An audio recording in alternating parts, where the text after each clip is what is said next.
Hey everyone, welcome to Real Estate Horror Stories, a podcast that we're starting with fellow agents, investors, and just seasoned real estate professionals in the industry to talk about renovations, tenant problems, deals, all the crazy stuff that you could expect to happen in real estate just gone south. The idea is to go through the story, talk about what they learned, and what they do differently. Whether you're a seasoned investor, first-time home buyer, or anything in the real estate industry, really, you can get something from this and make sure not to make the same mistakes that we did.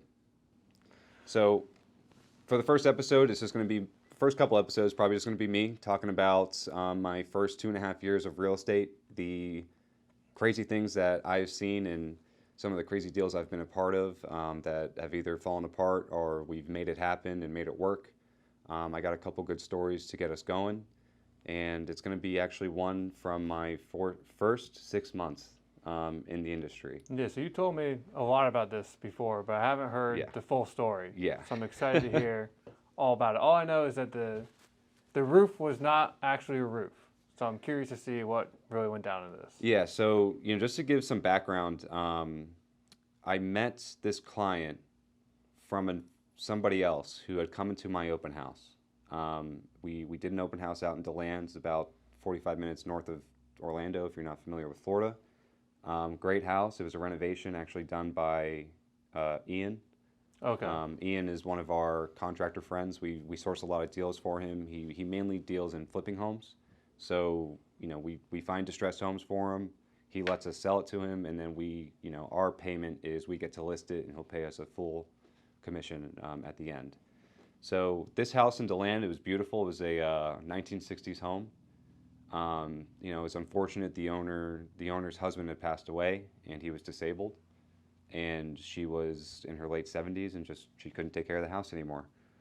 So he bought it, renovated it, did a bunch of cool things to it. Looked completely different from when he first started. Yeah. So people come in, I'm chit-chatting with them, we get along great, and she introduces me to, I'm not going to say their name, of course, but she introduced me to this client who she sold her house out in St. Pete, and she had, she was a cash buyer, and, as a real estate agent, you hear cash buyer, and it's like ringing in your ears, like it's going to be a great day. And, she wanted to find something pretty much anywhere in Florida. She wanted it to be on the East Coast, preferably. So we were as far south as Stewart and Vero Beach, and as far north as Ormond. So it was a Pretty wide range. wide range and a Yeah. lot of driving. Where did she live before? Do you know? She lived in St. Pete. Oh, okay. Yeah. So she knew that area pretty well. Yeah. And her daughter actually she went to a college in South Florida, on the West Coast, but she was fine with the hour-and-a-half drive. She Yeah. didn't mind. She was a great client. We'll get to that, but she was just phenomenal. Yeah. Fun to work with, super sassy, super honest, no BS.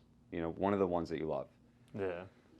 So after I worked with her for probably 3 months before we found this house in New Smyrna Beach. It was a 1950s block home, right 10 minutes off the coast. It was on the inland side, not on the intercoastal side. And, it was great. No HOA. I think the asking price was, $250, $260. And at the time that, New Smyrna Beach, for a 3.2, that's impossible. You can't find Yeah. that. You can't find that now. And, we went to the house a couple times. Everything looked good. We've already been under contract twice before, and she didn't want to spend any more money on inspections. And, I checked everything with the agent. And this is where kind of the trust started to be built. Backfire. But then backfired Yeah. on us later. So you didn't do an inspection at all?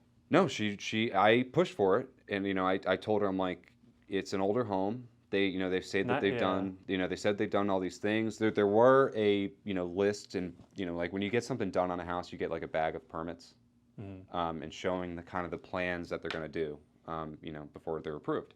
And that was there. They've done the electrical, they've done the AC, which we'll get to that. They did the plumbing. They had a garage conversion, which was permitted and confirmed, and everything was good. And, on our point of view, everything was fine. Was this 2020, 2021 when the market was crazy too? Yeah. Oh, yeah. So no inspections were, for surprisingly, kind of Yeah, common. and for a cash buyer, especially, the sellers were all over it. Yeah. So we go under contract, and fast forward. No, we did do an inspection period, Hmm. just so that she could figure out if she wanted it. Because we went under contract sight unseen. I was the one who went out there, did the due I gotcha. diligence. I FaceTimed her. We walked her through the house. Her friend came out a second time. We all checked it out. Everyone loved it. So we did an inspection period for her to come up from South Florida to check it out, right? And it was she loved it too, and we had a couple days left in the inspection period. And when we were there, the one thing that I noticed, which was weird, was if you looked at the roof, you could tell that it had been added on. So in the 50s, well, especially down here in Florida, before central AC was a real thing, you had, all the houses had flat roofs. So you could see the flat roof. You and couldn't then the see normal it. Roof, or? You couldn't see it on top of the pitched roof because the siding was covering it. Yeah.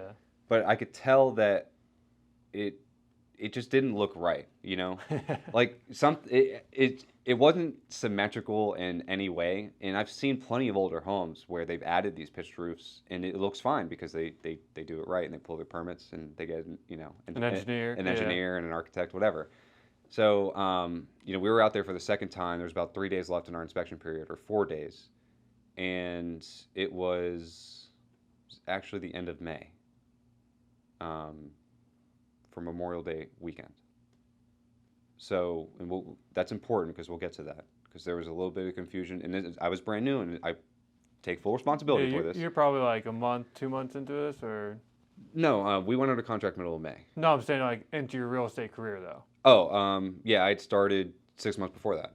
Yeah. Okay. Yeah, so I'm pretty green. I've had probably 8 transactions under my belt, and I had some crazy experiences before that, but nothing like this. Yeah. And we're there, and she doesn't want to do an inspection, but I can't live with that. So I'm like, I think we should get one. I'm gonna go and check out the roof because there's a crawl space. And in most roofs in Florida, your crawl space, like to get to the roof crawl space, the attic, you have Pull down. you have an attic, Yeah. not a access point on the outside, which was another thing that brought to my attention.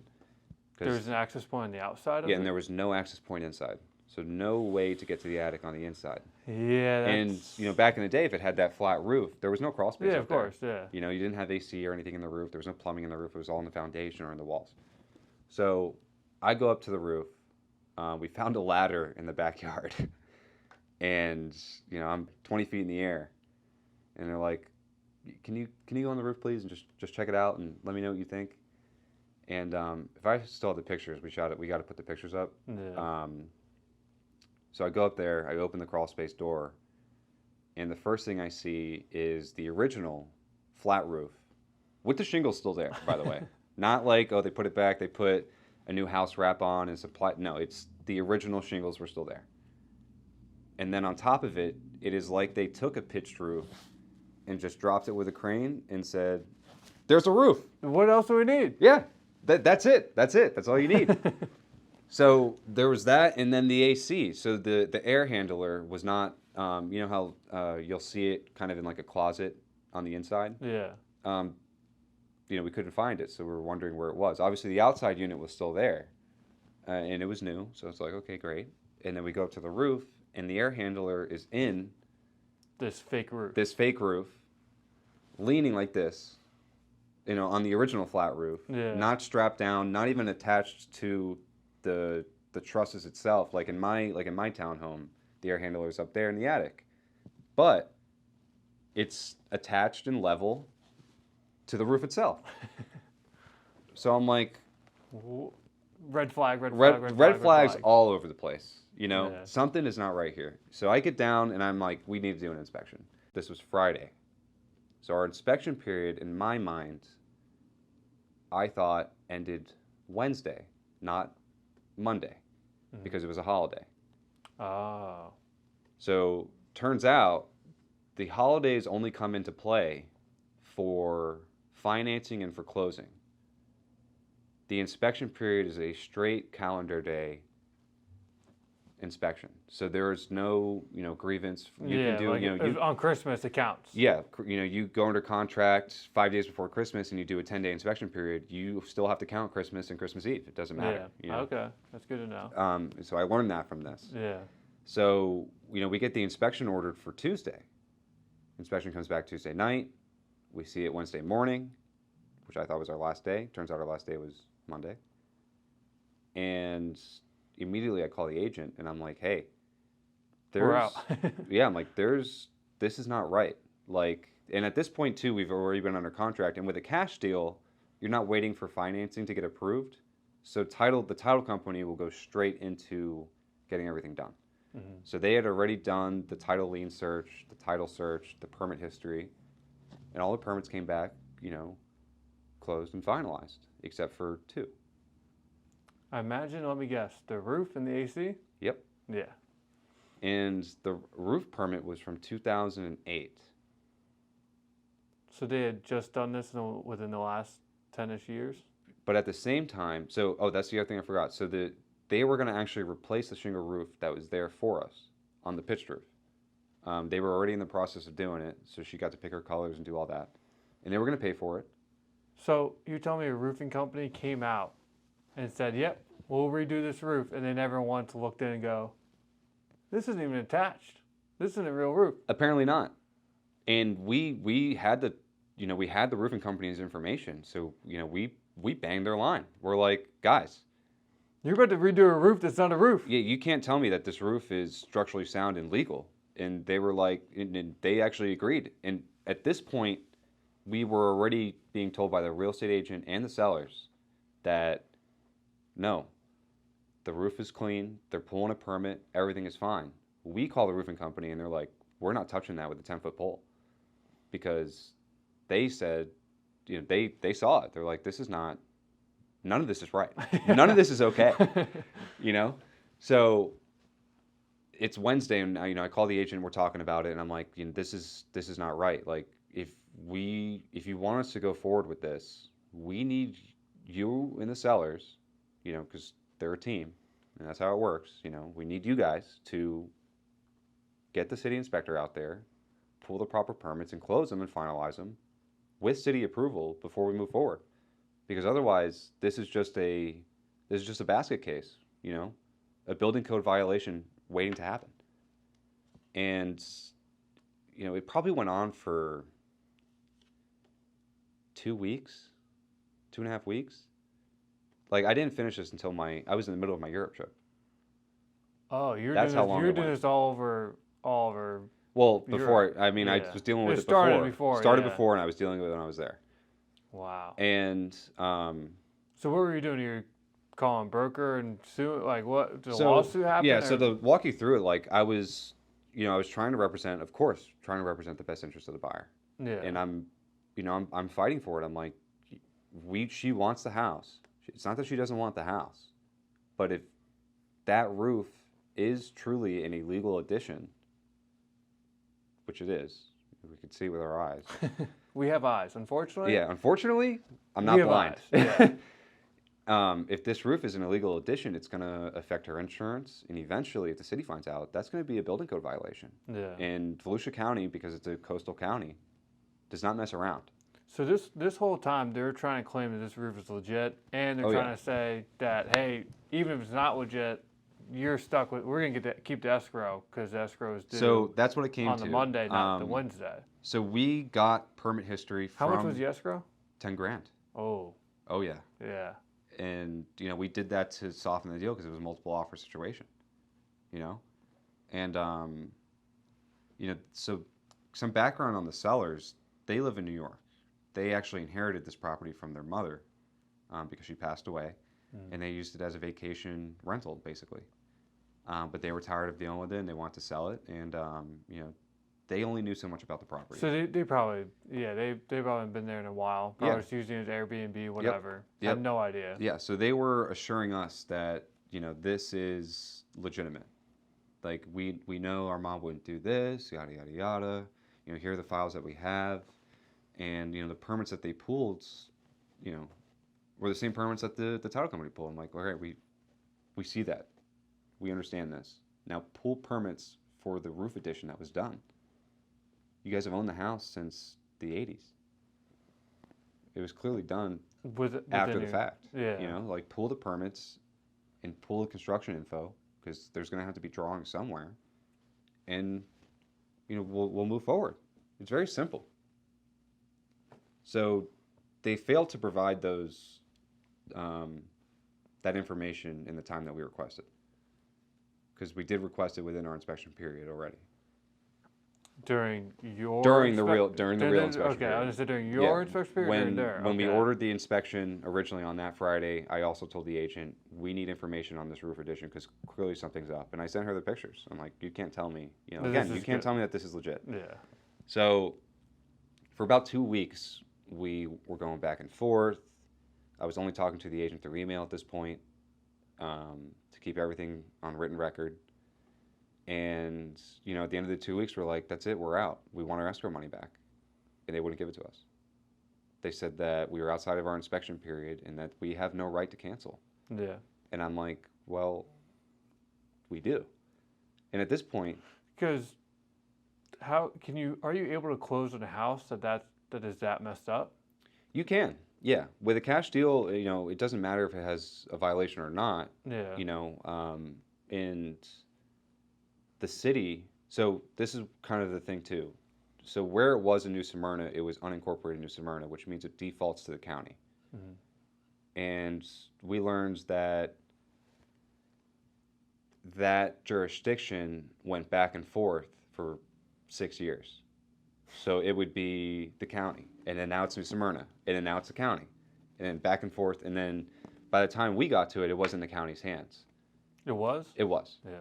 And the permits that they were claiming that they pulled were at the time of New Smyrna Beach. So we're like, okay, we'll call New Smyrna and get the records. Useless. City had nothing. City workers. Yeah. City workers had nothing. Yeah. I will commend the Volusia County Building Department, though, because they were awesome. I mean, I made them a gift basket because they saved us in the end. Yeah. We were on conference calls, me and the buyer, with the head of the building department, the head of zoning, and building code violations. And I sent them the pictures on the phone with them. And they pull up the pictures, and audibly they go, what? What is this? What are these people doing? How did that... I would have loved to just be a fly on the wall when that went down. Like, in terms of, like, who sold them that roof? It had to be it had to be the person that passed away. Yeah. Was obviously just not in the right state of mind. Well, and it turned out somebody came around that shouldn't have been there. So it turned out we had we had the series of bad hurricanes in the early 2000s that just decimated us. Yeah. And it turned out that during that time, so many people were getting roofs that not all of the permits were getting checked and finalized. Well, I just wonder too. I could build a roof. Yeah. I could do that. How hard could it be? You get the studs and you get the plywood, you put the shingles on it. Done. What else could it be? So there was a lot of that, apparently. Yeah, just taking advantage of the situation. Like, these roofers are making a killing. Well, I want to make a killing too. Yeah, I could do it. I'm a handyman. So, I show them the pictures, and immediately the head of the building department is like, we are going to have an inspector out there tomorrow. First thing. And they did. City inspector goes out there, sends us the report. Whole thing is in violation. The AC not following multiple building codes. The roof itself turned out to not even be attached to the flat roof it was laying on. So it really was just... It was just dropped there. So at any point, I'm actually amazed because I drive by the house very often. It's right next to Frozen Gold. Yeah. It's right there. Roof is still there? Roof is still there. But, have you done it after the... After the hurricanes that we just had, yeah.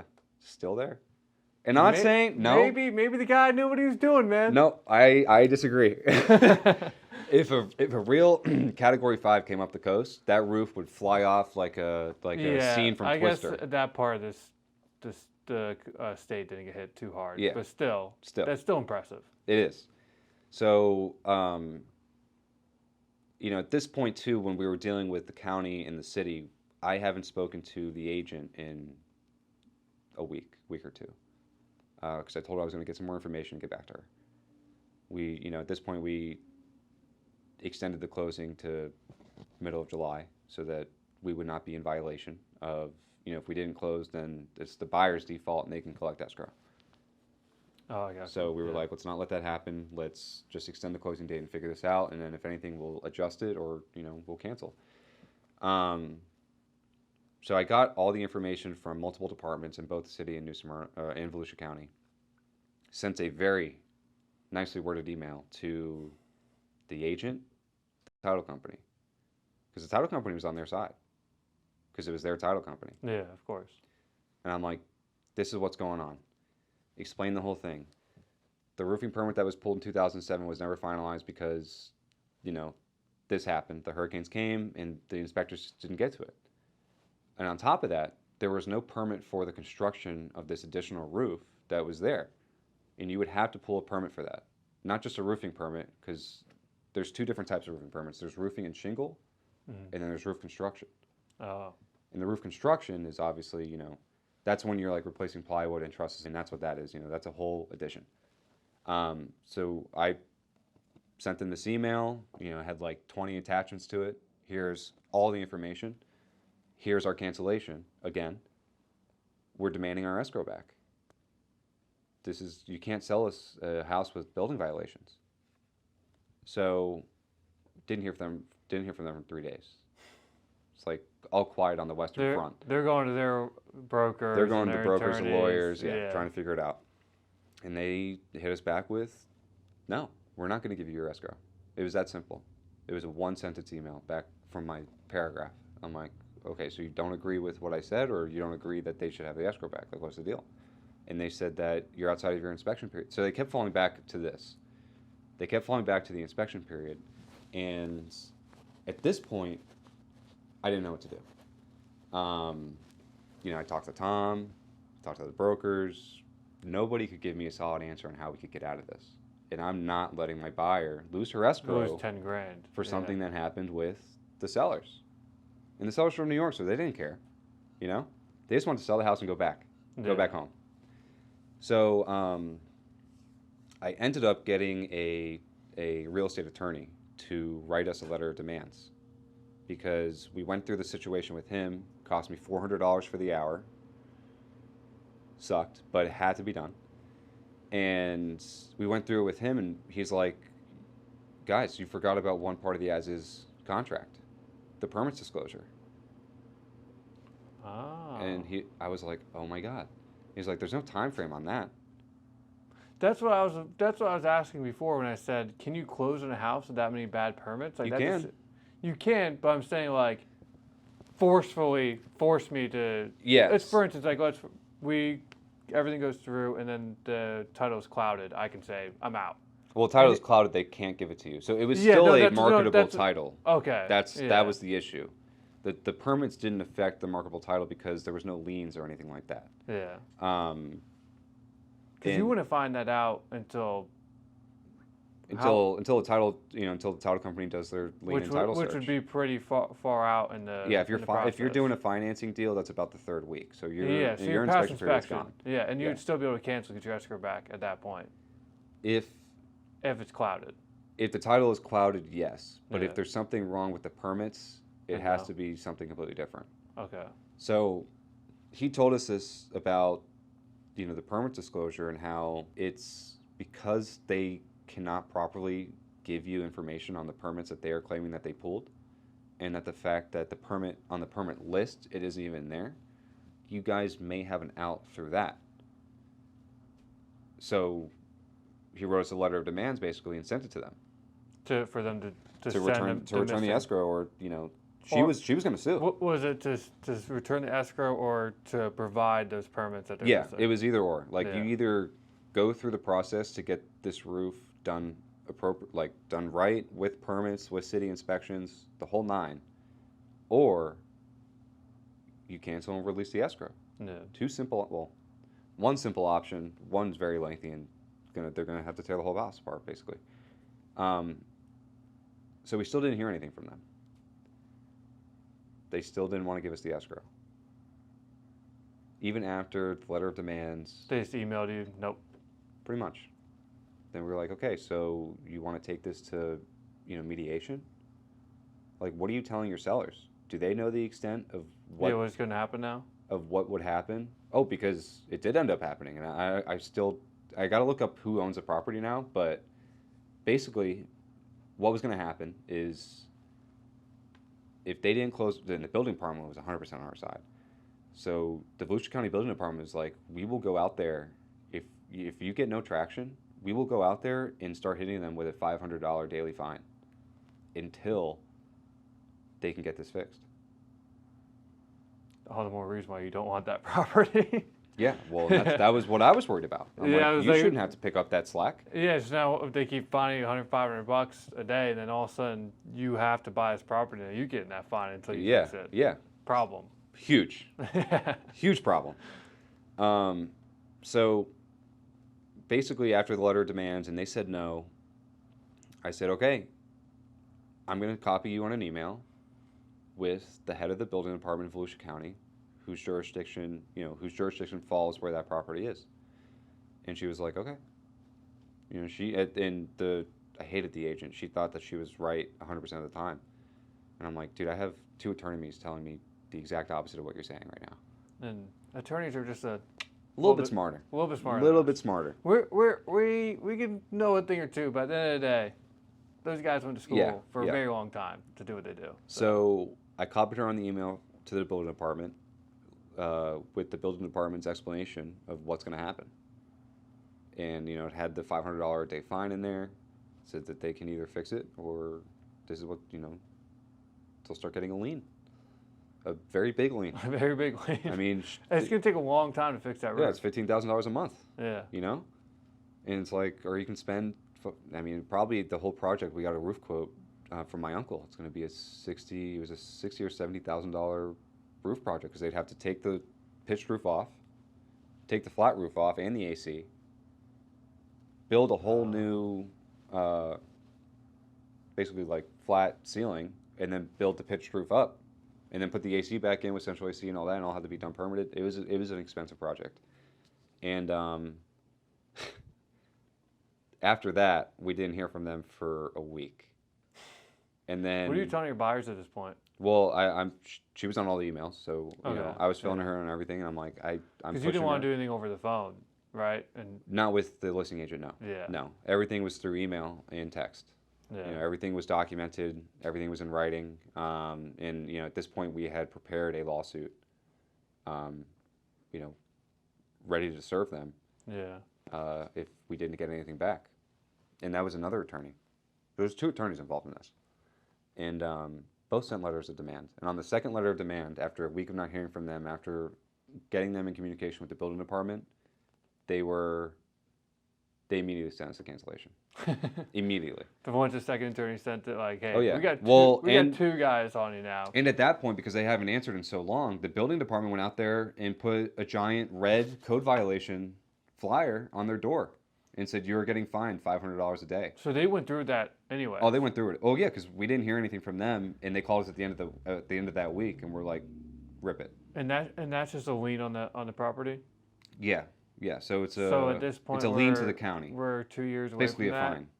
So we're 2 years away from that, so that's quite a bit of money to have on Quite a bit of money. Pretty much they need to tear it down. Well, it'll go into foreclosure and the city will take it. Yeah. Yeah, or the county. Yeah. So it just, for me, the whole process of that was interesting. I ended up getting the buyer's escrow back. We were all relieved, after a month and a half, 2 months of fighting and just no traction whatsoever. She got her 10 grand back, and the whole time we were thinking is like, what was the listing agent telling the sellers? Was the listing agent really explaining to them the depth of their problem? Of what saying no is really going to happen. What's the consequence of you saying no right now? Yeah, it's not as simple as just no. Yeah, because in our minds, they could have signed the cancellation in the beginning. They could have sold it to somebody else who probably would have bought it cash and not cared. Yeah, because they're an investor. sure, I'll pay the 60 grand, whatever. New Smyrna under 250, you can't say no. Somebody would have picked it up. But instead, they pushed to try to keep 10 grand and ended up costing them thousands and thousands of dollars. And it's, it's from that that's the one thing I don't like, and I still think about to this day in all the transactions I have is, what is that listing agent, or, on my side, like right now, I'm the listing agent for a house I have under contract, which what is the buyer's agent telling the buyers about what I'm saying? Yeah. Which we already had an incident of, so it's always like this game of telephone that you're playing with listing agent to buyer's agent, or vice versa, buyer's agent to listing agent, where it's like, are you telling your sellers the truth? Do they really know what's happening? Do you even know the severity of what's happening? Oh, well, this listing agent thought that she knew. And I'm like, I don't think you do. I don't think you know the scope of what this is going to lead to, because not only is it going to affect your sellers, but then this whole time, if you've been telling them something differently and they decide to sue you for misrepresentation, you're going to lose your license. Yeah. And you would lose your license. At best. At best. You lose your license. Yeah, and they don't sue you for damages or anything like that. Yeah. So, especially if they sued her for the lien amount. God forbid, man. Like $500 a day? $500 a day for 3 months. I mean, now it's been years. Yeah. But I imagine it's got to be foreclosed by now. Yeah, I mean, I'm actually curious. We gotta pull it up and see what's up with it. But it's it's from that experience. I learned, and again, the buyer was phenomenal. She was a great lady, like a mom figure. I mean, the fact, because all I'm thinking is in that situation is if I'm the buyer's agent and I see this is all going on, like I could just imagine my buyer just lighting me up. Do something. Like waiting a week? What do you mean you're going to wait another week? Yeah. So, I mean, that's cool that she was able to understand that, hey, there's really not much I can do. I can't call her and chew her out because that's going to get us nowhere. And two, it's going to be off the record, which that's the last thing we want. Yeah. So really it's just emails and just wait. I did copy the buyer on all the emails, so she saw the responses I was getting, and it actually, this is to compare to the transaction we have now. They accused me of slandering the client. That'll be another episode. Yeah, we gotta wait for that close. Once that closes, that will be an episode. Yes. They accused me of slandering the client. This realtor actually slandered my buyer with her on the email. Like, they accused her of being crazy and demented and not knowing what she wants. What's that even going to do anything? You're representing her. Who cares what the buyer is doing? No, I mean. Well, I'm like, no, we want to know that this was done right, and based on the evidence we have already, it's not, and you're screwing us. And your sellers. Yeah. So I learned from that experience, like, and we have a cash buyer right now. She chose not to do we did an inspection for insurance, thank God. But originally she chose not to do an inspection. She's like, there's poly pipes in the house. I'm like, there's no way. House was built in 2008. Poly pipes are like 90s, And turns out we did an inspection. Oh, they painted over the pipes gray by accident, not poly pipes. I'm like, yeah, I know. A showing I did today, under the bathroom sink, I saw a nice little gray pipe. I go, that looks like poly. So I'm like, let me go see it. I went around everywhere else. Under the kitchen sink, painted white. Underneath the other bathroom, painted white. And they forgot one. That was the gray polybutylene. Luckily, my client didn't like it, so I was like, whatever. So it works out. Yeah. But that is one thing I did learn from you when I was getting into the business, is always open up under the sink and go, oh, gray pipe, that's not good. Yeah. Oh, yeah. But, yeah, from that whole experience, I learned, it's always important to do your due diligence. In Florida, we have the as-is contract. Even though there are things in there like the permits disclosure, that's still on the buyer to figure out. It has nothing to do with the seller. And the seller's disclosure, they can say whatever the hell they want. They can say that they don't know, and you have to take it with a grain of salt. But that's them basically passing the responsibility of it to the buyer. And from that, I always learn, no matter what, even if it's a cash buyer that says they don't want to do an inspection, write a 3-day inspection period. Tell them they're going to do one. Even if it's just for insurance, the insurance inspection will pull up enough information for you to see, oh, there's some problems. Yeah. Or maybe there's not. But you at least can go through your transaction with the peace of mind of like, okay, I'm good. It's not going to be a big issue, you know? And like if you're an investor and you're just buying a distressed home and you know it's going to be a disaster anyways, do it anyways. Because then at least you're going to get a laundry list of like, oh, this is everything that needs to be done. So when you go to sell it and they do an inspection, that laundry list is half that, you know? And it's just a bunch of BS like, oh, the trimming on the bottom doesn't touch the floor. That's an issue. It's not a real issue. Yeah. Yeah, so from that whole experience, I learned no matter what, do an inspection, and every day forward, it's every transaction I have, I don't care what the buyer says. I mean, I do, of course, but it's like you're going to do one, and you're going to be happy. Period. I think, you know, for anybody out there who's an agent, investor, first-time home buyer, you know, kind of take what I just said as, you know, it can happen to anybody. And sometimes inspections come back clean too, and you can't tell that, you know, because you're not a contractor unless you are. You know, there's some people out there who are. You can't tell what's wrong and what's right. You know, you're going based off the inspection information, and you hope that the title company does a good job of pulling the history of the property, and you hope your realtor is going to be on your side and actually do the research that they need to do for you on the property that you're looking at. You never know.